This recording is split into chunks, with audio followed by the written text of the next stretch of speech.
Because of injuries to Giannis and Damian Lillard, the Milwaukee Bucks playoff push was cut short last season. But there are 4 key reasons as to why this Milwaukee Bucks squad will have a real chance to win the Eastern Conference next season. And the first reason is because of a likely comeback season from Damian Lillard. Dame's first season as a Milwaukee Buck was a rough one, scoring 8 less points per game, down from his 32 points average with the Blazers in the 2023 season. This sharp decrease in numbers wasn't because of Dame being apparently washed, as social media would lead you to believe, but instead there's 3 key reasons as to why Dame played worse last season. The first had to do with his conditioning to start the season. Over the course of the off-season, he wasn't able to train to the level he usually would have, as Dame was concerned about getting injured. Then the second reason was to do with the lack of chemistry he had with Giannis, as it took a while to click, but when it did, they were nothing short of sensational, and we'll get into that later in the video. But the third reason as to why Dame struggled last season was because of some off-court matters, as he was often in court fighting over the custody of his own children, as it was clear that Lillard had a lot on his mind last season. But now with the court case over, a full year under his belt in Milwaukee, and an entire offseason to get used to the new coach and teammates, Damian Lillard will be much better next season. And even as the season progressed and he played himself into shape, he looked much better, getting back to his 32 points a game in the 3 games he was available for in the Pacers series. With Milwaukee, his role was also changed slightly, having more possessions off ball, but when he has the ball in his hands, he's still the same Damian Lillard. As here with Richardson hounding him, Dame just steps back for 3. Here in a DHO of Giannis, Lillard catches and notices that Williams has anticipated that he's going to just keep going. So instead, he rejects the screen and attacks Aldama off the dribble, getting to the cup for 2. Dame is elite in the pick and roll. As with Portland, he would run these actions with Yusuf Nurkic. But now with Giannis, he's even more dangerous. Here in the DHO of Giannis again, he will this time use the screen to create the separation, and then with a change of speed, he blows by PJ Washington, drawing the foul and 1. Last season, Damian Lillard was the Bucks' most important player, as Milwaukee was outscored by 5.3 points without him, and with him they were 7 points better, equating to a 12-point swing whether he's on the court or not. And when you compare those numbers to Giannis, the Bucks were 3.7 points worse, and only 6 points better with him, equating to a 10-point swing. It's easy to look at these stats and dismiss them as misleading. However, as somebody who followed this team very closely last season, I can tell you right now, these stats are not lying. When Dame was not in the lineup last season, the Bucks had a record of 1-8, and this had all to do with the terrible offense without him, as without a real floor general, they looked disjointed and unorganized without him. Then when you look at the games without Giannis in the regular season, Milwaukee had a better record, going 5-4 in that time period. Their most impressive game without Giannis came against the Clippers on the 4th of March. With a fully healthy Clippers team coming to town, and no Giannis or Chris Middleton, Lillard knew he had to be aggressive out the gates if the Bucks were going to have any chance to win this game. Dame was off to a hot start, here using the Lopez screen to find the mid-range hit. Patrick Beverley will fake the screen, and when Harden and Kawhi don't communicate the switch, Dame just pulls a 30-footer. Here in transition, PG tries his best to defend Lillard, who fakes the drive and steps back for 3. However, midway through the third quarter, the Clippers had extended a lead all the way out to 15 points behind some Harden brilliance. But then Damian Lillard and the Bucks crawled back into this game, as here the gravity of Lillard leaves Pat Connaughton wide open for a triple. Then Brook Lopez sets the high pick for Dame, who gets a deep paint touch, drawing in Norman Powell, who leaves a wide open Bobby Portis for 2. We always hear the media talk about Stephen Curry's gravity, but very rarely about Damian Lillard's gravity, as here he draws 3 Clipper defenders, leaving Portis and Beasley open on the weak side, and with a quick swing from Bobby, that's 3 for Malik Beasley. Then the role players began to chip in, as first it's Bobby Portis with the 3, and then the rookie AJ Green would make a couple big shots down the stretch. Late in fourth quarters, Damian Lillard hits another gear, as here he draws the foul and 1 on Paul George, and then once the Clippers get a 3 to go down the other end, Damian Lillard has the answer back the other way. 86-90.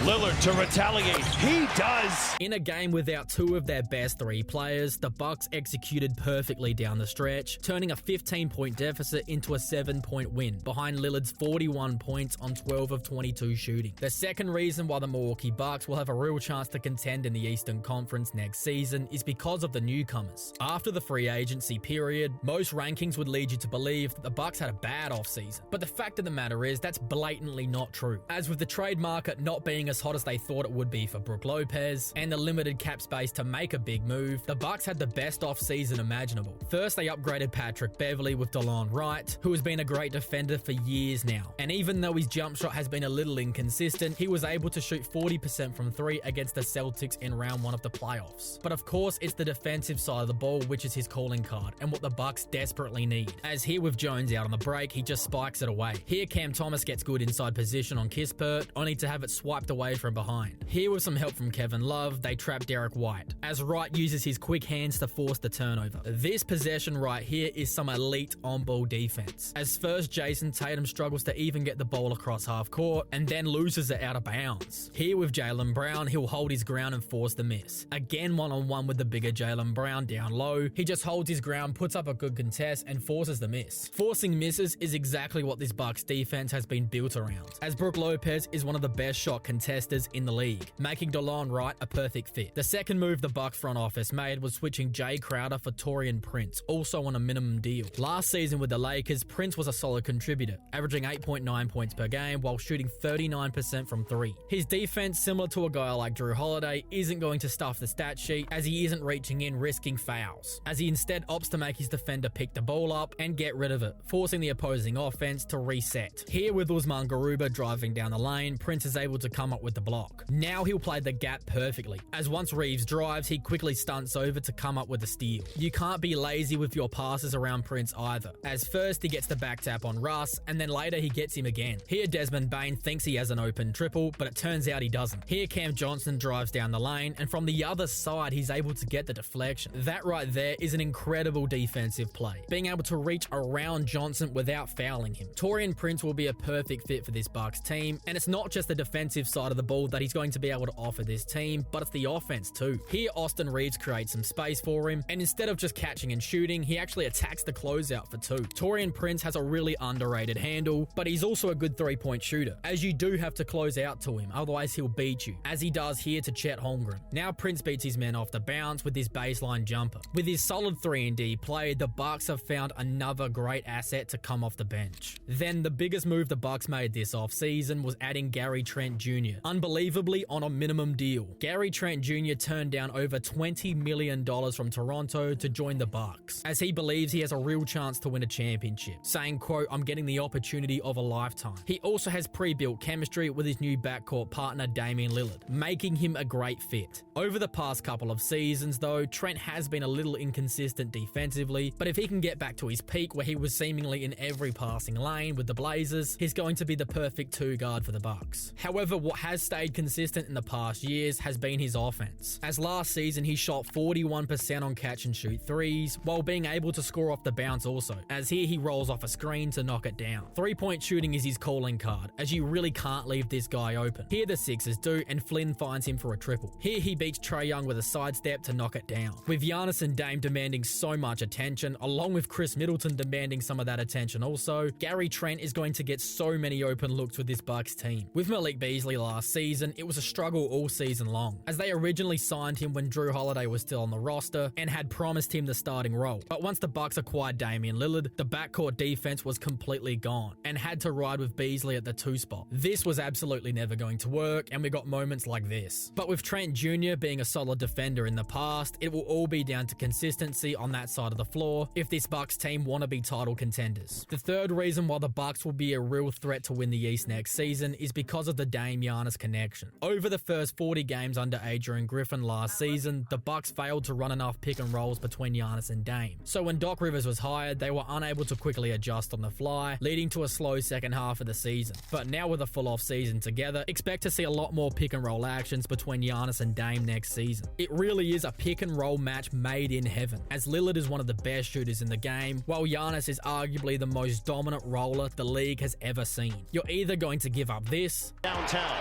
Lillard, step back. or this. Giannis drives, drops the sledgehammer. If you opt to send an extra, you're going to leave a 3-time All-Star who also happens to be one of the best mid-range scorers in the game wide open for an easy shot, forcing opposing defenses to pick their poison. To make matters even better for the Bucks, Giannis was as dominant as ever last season, stat-wise actually having his best season as a pro, becoming the second player ever not named Wilt Chamberlain to average at least 30 points, 10 rebounds, and 6 assists on over 60% shooting. And of course, his defense hasn't gone anywhere either, as here Isaiah Hartenstein gets met at the rim and turned back, and here it's a similar story with Cade Cunningham. Even without a jump shot, Giannis is still one of the best offensive players in the league also, as here the Mavericks send a double, so Giannis just crosses over to attack the baseline for 2. His handles is what allows him to find the gaps in the paint, as here he uses a screen from Lopez to put Gafford on a poster. Giannis is truly a freak of nature, receiving screens as a big himself. You can't afford to leave Giannis one-on-one either, as here he attacks Banchero with a spin and then puts a throw down on Gogo Batadze. Then again with Derek Lively desperately trying to play some kind of transition defense, Giannis just steps right around him for a slam. It takes an entire team effort to contain Giannis, and now with Lillard also on the floor, opposing defenses can't give Giannis the same amount of attention that they did in the past, leading to easier looks for both Dame and Giannis. Now with the Bucks upgrading their defense and likely having a better offense next season, will it be good enough to win the Eastern Conference and potentially a championship? Let me know in the comments below.